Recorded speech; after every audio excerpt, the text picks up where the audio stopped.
Unfortunately, I have to say this, but 90% of our clients are from the expatriate and the white community. I think I would attribute this to Africans not being very cultured in wood. We go for the cheaper option instead of the quality option. And for me, we are trying to like clean up those names, the bad names that we've been made for by fundis, and we're trying to be the people who are trying to come out with really quality work. And I would not say we are cheap, but we are affordable in the quality that we give. How much I started with and what somebody would need. Number one, I would say I have a very, very supportive family in terms of my parents. So they are the ones who gave me a little bit of the starting capital. Also, the compound where we are in, before we had our own workshop, we found the compound with a workshop. So before we got to build our own workshop, he was kind enough for us to share his workshop and the machines there. So at first I didn't have problems with machines because the other workshop was equipped with everything we needed. So my biggest, my biggest source of income that time, or something that was taking most of the revenue, was the raw materials. So we were able to cope, and slowly by slowly we started buying our own machines. We built our own workshop. So yeah, it's not been very, very bad in terms of startup. Yes, we struggled to meet a deadline. For those of you who don't know, we just completed the Cocoa headquarters at Rivan Center. The Cocoa, you know, the Meko gas. So we did their headquarters. All the furniture at Cocoa is done by us. Their boardroom tables, their outdoor furniture, everything we did. And we had a very, very tight schedule of 1 month, a whole floor. And how we overcome that, we used to work at night. We used to work day and night. Night shifts here, day there.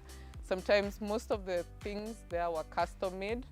So we were making boardroom tables that are 4 meters long. We couldn't join it here. We had to go and join it on site. So we used to be on site till midnight, till 2 a.m. And deadline came, date came, everything was done. So yes, sometimes we go the extra step. If it means we have to sleep here, we sleep here. If it means we have to be on site at night, we are on site at night. So yes, we try as much as we can to be able to meet deadlines. Yeah. What does it take for one to be here? I would say number one, it takes a lot of discipline. If you're not disciplined financially, if you're not disciplined mentally, if you're not disciplined emotionally, you are not going to be able to cope with a whole lot of the problems that we cope with. You know, sometimes you go somewhere and someone looks at you like, you're a girl, what can you do for me? So you have to be emotionally intelligent about how you go about that situation, how you deal with a client like that, how you deal with a person like that. You have to be 100% disciplined. Not every time things go right. So if you're not disciplined, you're not going to be able to do this. The project that I'm most proud of accomplishing, I think there are a couple. The most recent one is Cocoa headquarters at Rivan Center. We did all the furniture at Cocoa. All the wooden furniture is done by us. Also, we did a restaurant in Kilifi. It's called Beneath the Baobabs. It's a beautiful location. It's inside the forest.